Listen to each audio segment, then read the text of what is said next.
माँ, ये राधिका है, तुम्हारी बहू। राधिका गांव में हॉस्पिटल में नर्स का काम करती है।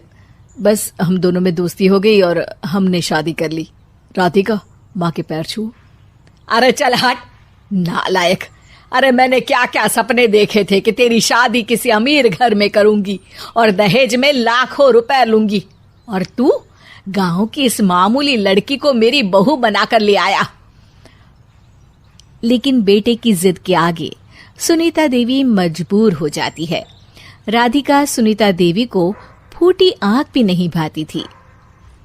तुम चिंता मत करो भाग्यवान, हम दोनों मिलकर अपनी बहू को इतना सताएंगे कि वो हमसे तंग आकर ये घर छोड़कर चली जाएगी। फिर हम अपने बेटे की शादी किसी बड़े सेठ की बेटी से कर देंगे, ठीक है?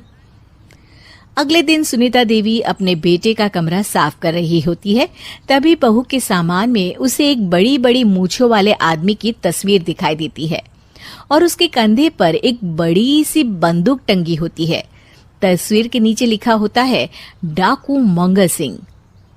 ये किसकी तस्वीर है बहू? ये मेरे पिताजी की तस्वीर है। बस फिर क्या था। ये सुनते ही सुनीता देवी के हाथ पैर कांपने लगते हैं।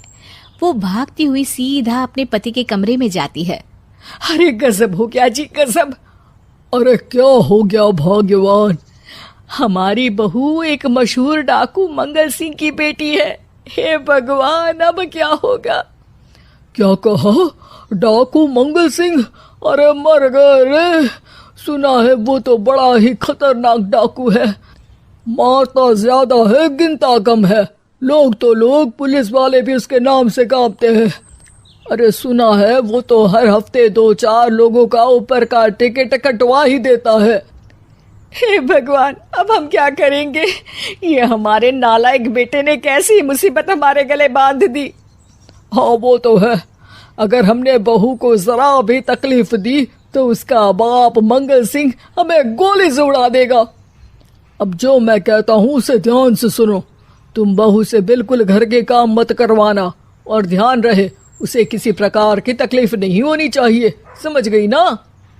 और ऐसा ही होता है। अगले दिन सुनीता देवी रसोई में खाना बना रही होती है कि तभी, ये क्या माँ जी, मेरे रहते आप खाना बना रही हैं? चलिए हटिए, मैं खाना बना देती हूँ। अरे नहीं नहीं बहू, तू यहाँ क्यों आ गई? जा, तू अपने कमरे में जाकर आराम कर, मैं खाना बना लूंगी। सुनीता देवी जिद करके राधिका को भेज देती है। फिर एक दिन, अरे फर्श पर कितनी धूल जमी है, माँ जी देखेंगी तो नाराज हो जाएंगी, मैं अभी यहाँ पोछा लगा देती हूँ। राधिका जैसे ही पोछा लगाने लगती है कि तभी उसके ससुर की नजर उस पर पड़ती है। बंसीलाल भागता हुआ वहां आता है। अरे नहीं नहीं बहू, तुम ये क्या गजब कर रही हो? बहू तो बेटी समान होती है और हम ना अपनी बेटियों से काम नहीं करवाते। तुम आराम से बैठकर YouTube पर किड लॉजिक चैनल की सास बहू की कहानियां देखो। वो लोग ना बहुत अच्छी अच्छी कहानियां बनाते हैं। सच? आप देखते हैं? अरे मैं तो रोज देखता हूँ। शहर की बहू तो मेरी फेवरेट कहानी है। हाँ, ये कहकर बंसीलाल पोछा लगाने लगता है। इस तरह राधिका के सास ससुर सारा दिन उसकी खुशामद में लगे रहते हैं और उसे किसी महारानी की तरह रखते थे। कैसा लगा बहू? पिज्जा टेस्टी तो है ना? अच्छा, मीठे में क्या खाओगी बोलो तो? माँ जी, मुझे तो काजू कतली बहुत पसंद है और उसके बाद 1 गिलास लस्सी मिल जाए तो मजा आ जाएगा। ये सुनते ही सुनीता देवी अपने पति को कोहनी मारते हुए कहती है, अरे सुना नहीं बहू क्या मांग रही है? जल्दी से भागकर बाजार जाइए और सब खरीद कर ले आइए। हाँ हाँ भाग्यवान, अभी जाता हूँ। राधिका की तो 5 उंगलियां घी में थी। वो तो अपने ससुराल में मजे कर रही थी।